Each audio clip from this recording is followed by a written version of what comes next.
Professor, mas os efeitos para terceiro, né? Como é que vai acontecer se o Supremo declara uma norma inconstitucional no caso concreto? Ou então, eu estou falando só difuso. E os efeitos para terceiro? Os efeitos para terceiros, em tese, é uma realidade do Supremo Tribunal Federal, no artigo 52, a mutação do artigo 52, que falou sobre a questão do se o Supremo teria que revogar essa norma, aquela coisa toda.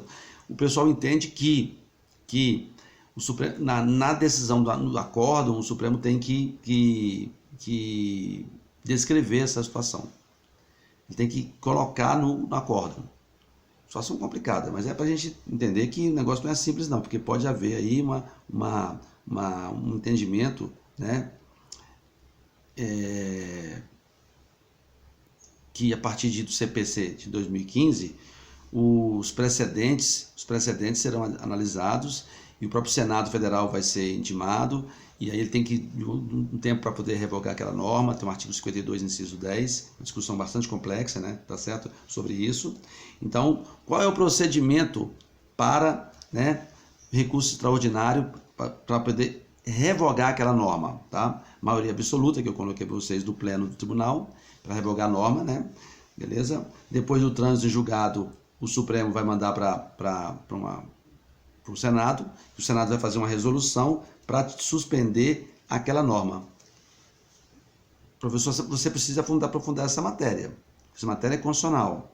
Estou colocando para os senhores que o Supremo, ele tira a eficácia da norma, mas quem tira a norma do ordenamento jurídico é o próprio Senado. E aí o acordo do Supremo, parecer da PGR, e aí um procedimento lá na Comissão de Constituição e Justiça do Senado, tá certo? E que vai fazer o projeto de resolução atendendo o artigo 52, inciso 10. Amplitude do 52.10, né? Pode ser em relação às leis federais, estaduais, distritais, ou mesmo municipais, de modo incidental no controle difuso de inconstitucionalidade. Tá bom? Não esqueçam disso. A expressão todo em parte, por meio da resolução, suspender em todo ou em parte a lei que foi considerada inconstitucional por decisão definitiva pelo Supremo Tribunal Federal, tá bom? Efeito. Aqui o efeito é erga omnes. Só que é efeito ex nunc, não retroagindo, tá? Por isso que a gente fala principalmente em relação à administração federal direta e indireta, quando tem a edição da resolução do STF, no controle difuso. O Senado é obrigado a suspender os efeitos da norma declarada inconstitucional pelo Supremo Tribunal Federal? Isso é tema de monografia, tá? Tema de monografia. Não vou nem entrar aqui porque é um tema muito complexo. Porque o Supremo não pode obrigar o Senado. Ao mesmo tempo também, o Senado não pode deixar de... É uma relação de freios e contrapesos, mas isso aqui o Senado Federal não está obrigado a suspender a execução da lei declarada inconstitucional. Trata-se de discricionalidade política, tendo o Senado Federal liberdade para cumprir o artigo 52, tá certo?